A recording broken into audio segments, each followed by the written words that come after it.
Semáforo epidemiológico indica que 226 municipios del país están en rojo. Más de un centenar de personas fueron capturadas por irrespetar medidas de bioseguridad vigentes. Ministerio de Educación procesa 300 solicitudes de establecimientos privados que buscan autorización de clases híbridas. 8 centros de vacunación continuaron con inoculación de docentes durante el fin de semana. Lluvia ha dejado más de 100.000 afectados en el país y aún no llega la temporada más copiosa. Incertidumbre prevalece en Haití. Funcionarios locales piden apoyo a ONU y Estados Unidos ante crisis que avisoran. Millonario estadounidense alcanza su meta. Logró viajar por algunos minutos fuera de la órbita terrestre.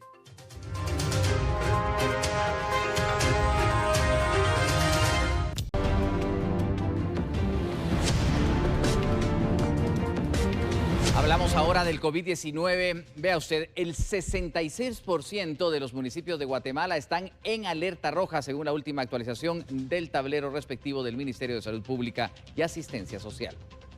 El COVID-19 continúa expandiéndose por Guatemala, alcanzando cifras altas de personas contagiadas. Actualmente, el país ya superó los 300.000 casos. El Ministerio de Salud mantiene un monitoreo constante de las pruebas realizadas en cada departamento, las cuales han incrementado en los últimos días. Esto quiere decir que los casos positivos presentan un alza. Anteriormente, 217 municipios se encontraban en alerta roja, 64 en naranja y 59 en amarillo. Tras la actualización del semáforo de alertas sanitarias, se revela que el país se pinta de color rojo. Esto porque 226 municipios se encuentran en alerta máxima por el COVID-19, 69 permanecen en naranja y 45 en alerta amarilla. Esto quiere decir que el relajamiento de las medidas sanitarias para prevenir el COVID-19 están mostrando resultados negativos. Se recuerda a la población seguir implementando los protocolos, aunque la vacuna contra el COVID ya esté en el país, no significa que no contraerá la enfermedad en cualquier momento. Para todos los municipios, se recuerda que se debe continuar respetando el distanciamiento físico en lugares abiertos o cerrados. Si es mayor de 60 años, evite asistir a lugares aglomerados. El transporte funciona con un porcentaje establecido según el color de alerta donde se encuentre. Priorice la entrega a domicilio o solicite sus alimentos para llevar. Frenar los contagios de COVID-19 depende de la responsabilidad de cada uno de los ciudadanos.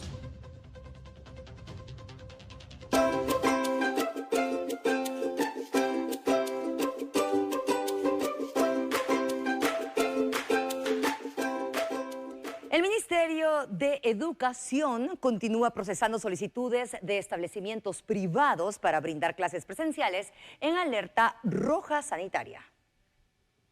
De abril a la fecha, más de 300 solicitudes de establecimientos educativos privados han ingresado al Ministerio de Educación para dar clases presenciales, aunque el semáforo de alerta esté en rojo, por lo que continúan el proceso de evaluación para ser aprobados. Al momento, los autorizados, tenemos 158 establecimientos con su notificación ya para poder trabajar en naranja.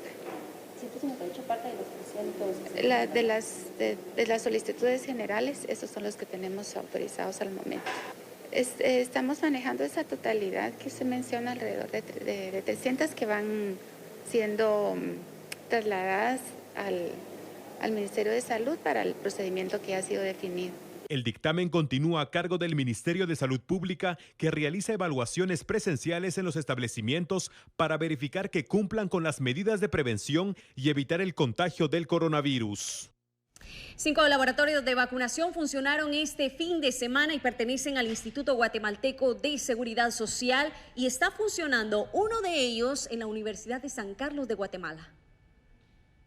Desde muy temprano, docentes registrados por el Ministerio de Educación, catedráticos universitarios y adultos mayores asistieron al puesto de vacunación ubicado en el campus central de la Universidad de San Carlos de Guatemala, coordinado por el Instituto Guatemalteco de Seguridad Social, IGS. De acuerdo al encargado del centro, las personas que están siendo vacunadas se presentaron al lugar con previa cita y desde luego deben ser afiliados al IGS. Hoy estamos también atendiendo al llamado del Ministerio de Salud Pública para poder vacunar a los docentes, tanto universitarios como los docentes a nivel metropolitano, ¿verdad?, de las diferentes escuelas afiliados al Instituto Guatemalteco de Seguridad Social. Esto se está dando por medio de la cita escalonada. El Mineduc pasa los datos al Ministerio de Salud Pública y nosotros por cita escalonada los llamamos para que puedan agendar cita y venir el día de hoy entre semana, ¿verdad? Estaremos vacunando desde las 7 de la mañana a las 3 de la tarde. Los docentes beneficiados con la aplicación de la primera dosis de la vacuna se encuentran satisfechos y esperan pronto volver a su salón de clases. Nos ayuda a que protejamos a nuestro prójimo, ¿verdad?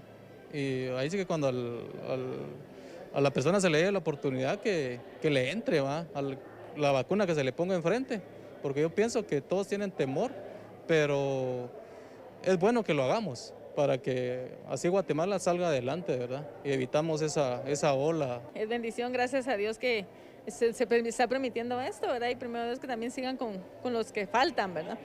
Y ahí sí que seguir confiando en Dios por todo lo que hemos visto y que se haya pasado, ¿verdad? Y hasta aquí Dios nos ha guardado también. Las jornadas de vacunación proseguirán este lunes. Los centros de vacunación coordinados por el IGS siguen recibiendo a personas mayores de 50 años que soliciten la primera. Más del acontecer nacional, y es que familias que habitan en la aldea La Joya de Boca del Monte y que fueron afectados por la lluvia en mayo pasado temen que los aguaceros de la temporada que se avecina les causen más daños. A los vecinos de La Joya les preocupa la situación, quienes aún se recuperan de las pérdidas que tuvieron hace 2 meses cuando se registró una inundación en el lugar. Sí, realmente que como rebalsó del otro lado, salió por la puerta de la vecindad y entró directamente a nosotros. Se nos llenó la cisterna de agua sucia, perdimos el agua más que todo, ¿verdad? Y el susto que lleva uno, ¿verdad?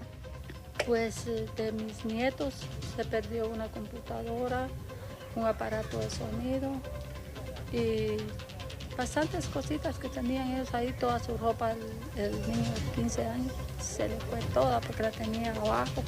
Yo la mía esa tarde puse todas mis blusas abajo, las doblé 2 primeros de blusas, pues la primer cuentada de lodo que se vino encima. Esta situación es similar en varios puntos del país que han sido considerados de riesgo por las autoridades, mismo que incrementa durante la época lluviosa.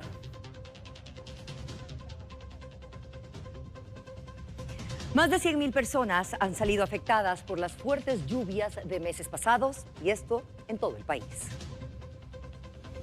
Guatemala es uno de los 10 países del mundo más afectados y vulnerables ante los riesgos climáticos, según organismos internacionales. Derrumbes y deslizamientos de tierra, además de inundaciones, son frecuentes en el territorio nacional. Por ello, es que se sabe que la mayoría de municipios sufre por esta situación, aunque en este país no se ha tenido la temporada lluviosa como en otras ocasiones para esta fecha. En noviembre del año pasado, las tormentas Zeta y Iota dejaron 61 muertos. Casi 2 millones de personas que fueron damnificadas y otros afectados por las lluvias. Estos fenómenos naturales también destruyeron casi 5,000 viviendas y causaron daños leves y moderados a más de 78,000 casas a nivel nacional, además de la destrucción de carreteras y puentes.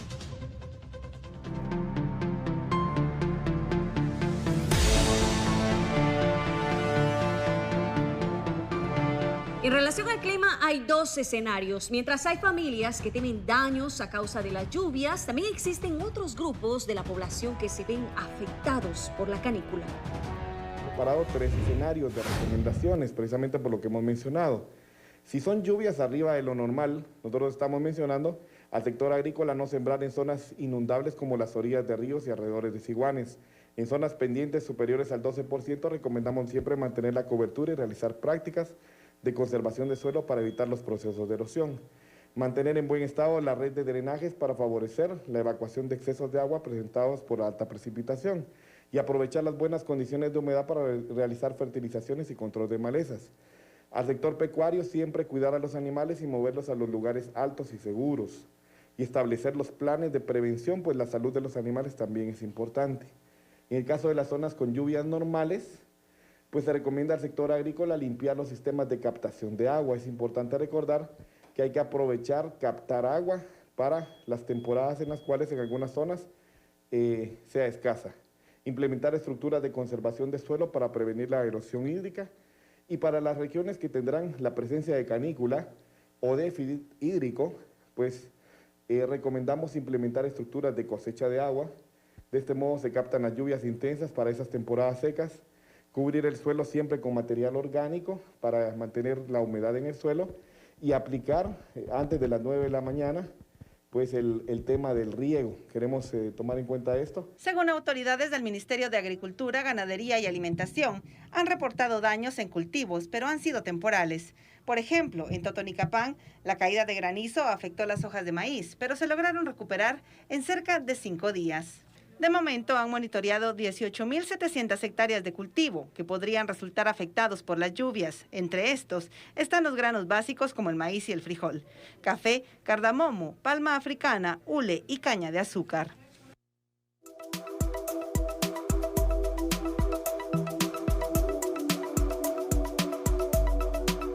En el plano internacional persiste la tensión política en Haití y las autoridades locales que asumieron temporalmente el control de la isla piden ayuda internacional para enfrentar la crisis que temen pueda desatarse.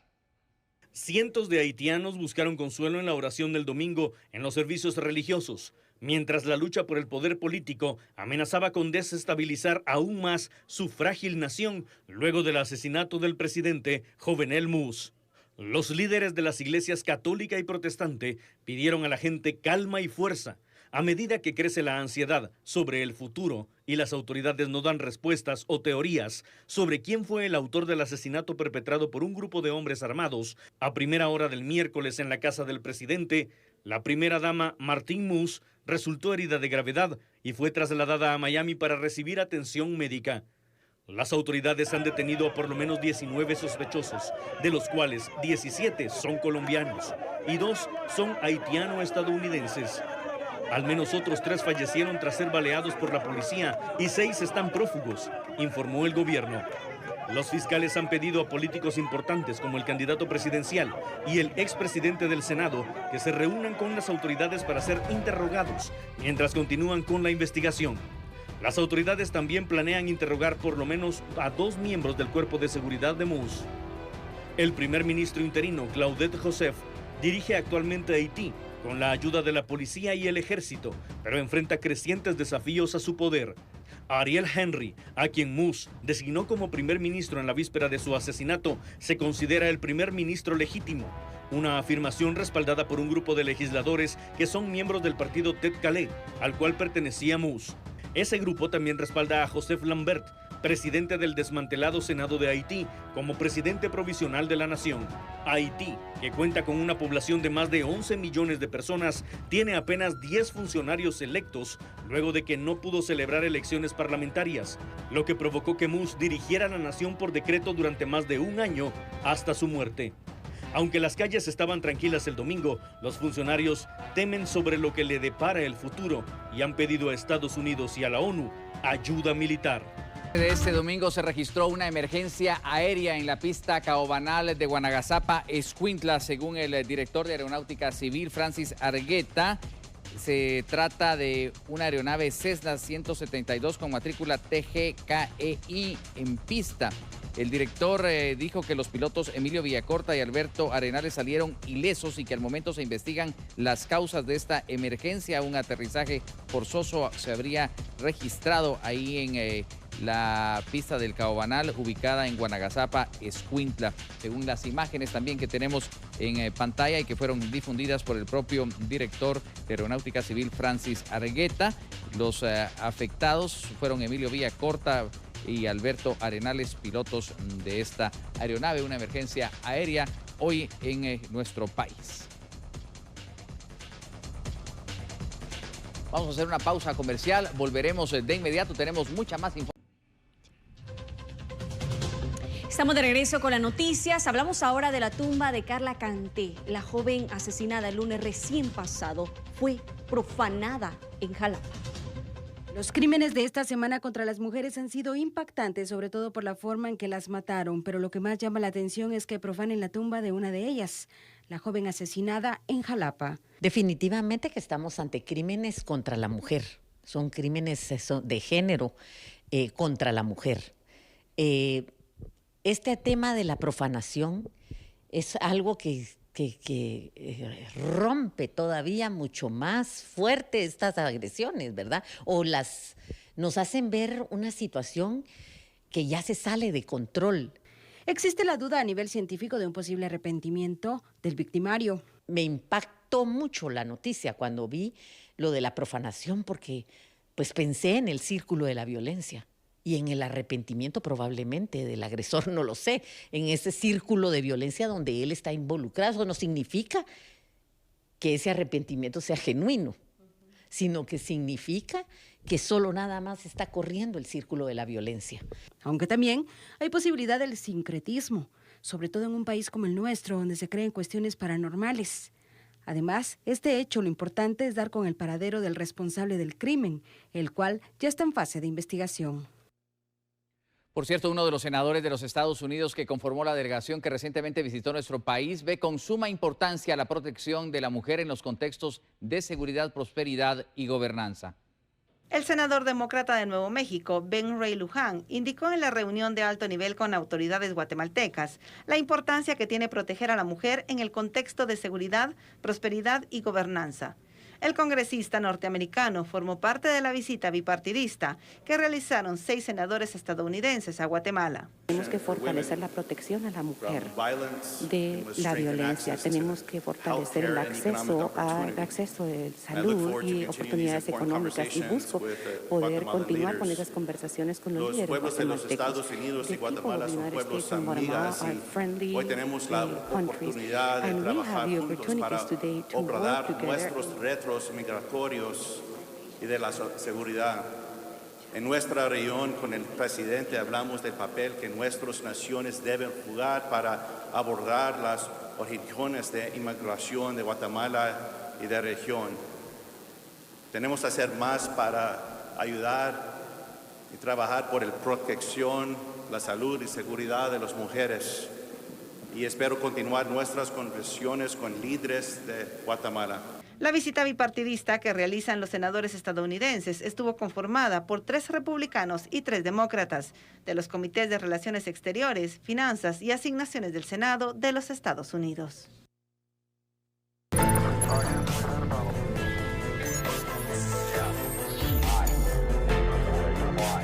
Se ha activado una alerta Alba Kenneth para buscar a Jennifer Alexandra Pastor Landaverde, que ahora tendrán en su pantalla. Desapareció el día de ayer, sábado 10 de julio, en lo de Reyes, San Pedro Ayampuc, Guatemala. Tiene 14 años de edad, es de complexión delgada y vestía un top negro con pants gris y tenis blancos. Como señas particulares, tiene algunas manchas blancas sobre la ceja derecha y se agradecerá cualquier información al 1546 de la alerta Alba Kenneth o al 110 de la Policía Nacional Civil. Ahí la tienen en su pantalla. Jennifer Alexandra Pastor Landaverde se encuentra desaparecida desde ayer y sus padres, su familia claman por cualquier información. Vamos a la pausa, volveremos de inmediato. Hay más información en esta emisión dominical de Noticiete. Gracias por estar con nosotros.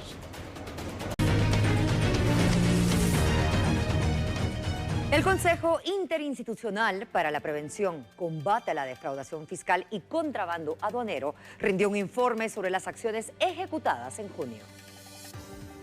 Dicho consejo, a través de la Intendencia de Aduanas, señaló que en junio se interpusieron 24 denuncias, 20 de ellas ante el Ministerio Público por delitos relacionados al contrabando y defraudación tributaria. En dicho mes se incautó mercadería por un valor superior a los 1.5 millones de quetzales. Asimismo, por el comercio ilícito, el Estado dejó de percibir más de 1.5 millones de quetzales. Además, se contabilizaron 36 acciones interinstitucionales para el combate de contrabando, 26 de ellas en carretera, en donde se suma el apoyo de 4 puestos de control aduanero que están operando en este momento y que pronto se sumará un quinto en ruta al Atlántico. De enero a junio se ha decomisado mercadería por valor de más de 29 millones de quetzales, lo que el fisco dejó de percibir más de 13 millones.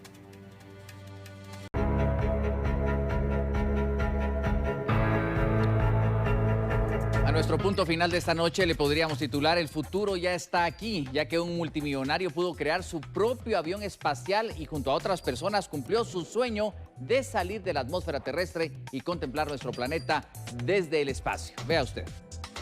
El multimillonario aventurero Richard Branson alcanzó el espacio a bordo de su propio avión espacial el domingo, en su aventura más audaz hasta ahora, logrando la hazaña antes que Jeff Bezos, otro multimillonario.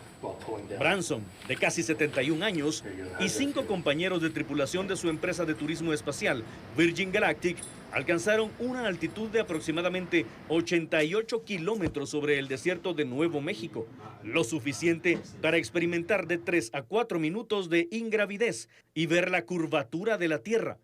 Luego regresaron a casa y aterrizaron en una pista. 17 años de arduo trabajo para llegar tan lejos, dijo un jubiloso Branson mientras felicitaba a su equipo por el viaje de regreso a bordo del elegante avión espacial blanco Unity. Todo fue simplemente mágico, agregó. El breve vuelo de ascenso y descenso fue pensado para aumentar la confianza de Virgin Galactic, que planea vender viajes turísticos al espacio el próximo año. Branson se convirtió en la primera persona en viajar en su propia nave espacial, superando a Bezos por 9 días. También se convirtió en el segundo septuagenario en ascender al espacio. Con unas 500 personas observando, incluida la esposa, los hijos y los nietos de Branson, un avión de doble fuselaje, con su cohete pegado debajo, despegó de la primera etapa del vuelo. Luego, el avión se separó de la nave nodriza a una altitud de aproximadamente 13 kilómetros y encendió su motor, alcanzando unas 3 veces la velocidad del sonido, mientras perforaba el borde del espacio. La parte del vuelo del avión cohete tomó solo 15 minutos. Sumamente interesante. Algunos están pensando, algún día lo podré hacer yo, pero ¿cuál será esa lista también de millonarios que podrán pagarse el boleto, de los cuales ya se anticipa se venderán para el próximo año? Pues estaremos pendientes, pero son los avances de la ciencia y la tecnología que no dejan de sorprendernos, María René y Nancy, con lo cual estamos terminando también esta edición dominical. Qué interesante, ¿no? Definitivamente esos avances tecnológicos que a lo largo de tantos años aquí en Noticiete también los hemos ido conociendo y por supuesto trasladándoles. Muchísimas gracias por haber estado con nosotros. Luis, Nancy. Así es, ha llegado el momento de despedirnos agradeciendo como siempre su fiel preferencia y desde ya un bendecido inicio de semana. Que descanse.